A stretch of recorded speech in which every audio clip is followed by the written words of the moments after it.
नमस्कार, मैं हूं आपके साथ प्रियंका शर्मा। सुबह के 9 बज चुके हैं। रिपब्लिक भारत ल्यूमिनस स्टूडियो में आप सभी का बहुत स्वागत है। इस बुलेटिन में मेरे साथ अंजलि और प्रगति भी होंगी। बड़ी खबर आपको बताएंगे, नीट पेपर लीक मामले से जुड़ी हुई बड़ी खबर आपको बता दें। सीबीआई लगातार सवाल जवाब कर रही है, धरपकड़ कर रही है और इसी में एमबीबीएस छात्र से भी जुड़ा हुआ एक और नया कनेक्शन निकलकर सामने आया है।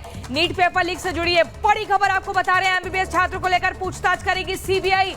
ये तार देखिए अलग अलग राज्यों से जुड़े हुए हैं, लेकिन एमबीबीएस छात्र से भी अब सीबीआई पूछताछ करेगी। एक और नया एंगल इस मामले में निकलकर सामने आया है। एमबीबीएस छात्र से सीबीआई पूछताछ करने के बाद तो और बड़े खुलासे करने का दावा कर रही है। एक्शन भरपूर हो रहा है। हजारीबाग टू लातूर सीबीआई का पंजा चल रहा है। गुनहगारों पर शिकंजा कसता जा रहा है।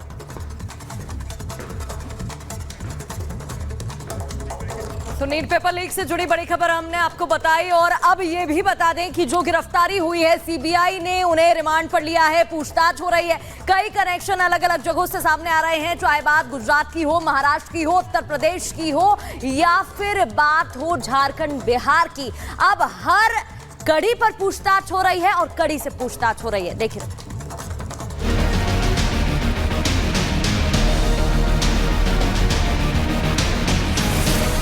नीट पेपर लीक मामले को जब से सीबीआई ने अपने जिम्मे लिया, तब से इस मामले के कई और किरदार सामने आ चुके हैं। उस पूरे नेक्सस का भंडाफोड़ हो चुका है, जिनका हाथ लाखों छात्रों के भविष्य को बर्बाद करने में रहा। सीबीआई इस वक्त अपनी ताबड़तोड़ कार्रवाई के जरिए ये सुनिश्चित करने में जुटी हुई है कि इस मामले का एक भी किरदार पर्दे के पीछे नहीं होना चाहिए। गुजरात के गोधरा में हुई अनियमितताओं में शामिल रहने के मामले में गुजरात पुलिस द्वारा गिरफ्तार 5 से 4 आरोपियों को कोर्ट ने सीबीआई कस्टडी में भेज दिया है। आरोपी तुषार भट्ट, विभोर आनंद, आरिफ बोरा और पुरुषोत्तम शर्मा से पूछताछ में बड़े खुलासे हो सकते। अब सीबीआई ने अपनी रिमांड कॉपी में गोधरा सेंटर लीक मामले में अंतर्राज्यीय रैकेट के शामिल होने का शक जताया है और कहा है कि रैकेट में शामिल दूसरे राज्यों के लोगों का पर्दाफाश करना जरूरी है। सीबीआई ने खुलासा किया है कि ओडिशा, बिहार, महाराष्ट्र, उत्तर प्रदेश और राजस्थान के कैंडिडेट्स को गुजराती भाषा चुनने के लिए कहा गया और साथ ही छात्रों को अपने परीक्षा फॉर्म में लोकल एड्रेस गोधरा और बड़ोदरा भरने को कहा गया। सीबीआई ने नीट मामले में साजिश का पता लगाने के लिए देश भर में अब तक 4 मुकदमे दर्ज किए हैं। मामले के आरोपियों का अन्य राज्यों के कनेक्शन की जांच करने के लिए हिरासत में पूछताछ जरूरी बताया है। हजारीबाग के प्रिंसिपल की गिरफ्तारी के बाद कई सवाल खड़े हुए, जिनके कंधों पर छात्रों के उज्जवल भविष्य की जिम्मेदारी थी, वही उनके भविष्य को अंधकार में झोंकने में जुटे हुए हैं। पेपर लीक मामले में एक पत्रकार भी गिरफ्तार। सीबीआई गिरफ्त में पत्रकार जमालुद्दीन हजारीबाग से गिरफ्तार। प्रिंसिपल वॉइस प्रिंसिपल के संपर्क में था जमालुद्दीन। प्रिंसिपल वॉइस प्रिंसिपल 5 दिन की रिमांड पर। सीबीआई की एंट्री के बाद इन तमाम लोगों के नाम सामने आ रहे हैं। लगातार एक्शन के बाद हजारीबाग के ओएसिस स्कूल के प्रिंसिपल और डिप्टी प्रिंसिपल इम्तियाज को लंबी पूछताछ के बाद गिरफ्तार किया था।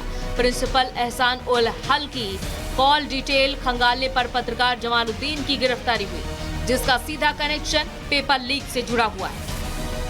नीट पेपर लीक मामले में रोज नए खुलासे हो रहे हैं और जब से सीबीआई ने इस केस को हैंडओवर लिया है, उसके बाद लगातार सीबीआई एक्शन में। एक तरफ सीबीआई अलग अलग टीम बनाकर जगह जगह छापेमारी कर रही है, जगह जगह मुआयना कर रही है, तो दूसरी तरफ अलग टीम जो है उन लोगों से पूछताछ करे जो इस मामले में संदेह के घेरे में।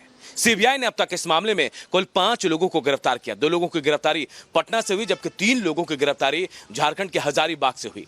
पहले ही सीबीआई ने 2 लोगों को गिरफ्तार किया था। उन 2 लोगों को सीबीआई दफ्तर में लाकर उनसे पूछताछ की जा रही है, जबकि 3 लोगों की जो गिरफ्तारी हजारीबाग से हुई, उनको अब रिमांड में लेकर सीबीआई पूछताछ करने वाली है। एक के बाद एक कई खुलासे हो रहे हैं। सीबीआई अलग अलग टीमों पर मुआयना कर रही है। कई टीमें बनाकर सीबीआई किंगपिन तक पहुंचने के लिए हर मुमकिन कोशिश कर रही है और इसी कड़ी में उन लोगों को भी ढूंढा जा रहा है जो इस कड़ी में कहीं ना कहीं मददगार साबित हुए थे।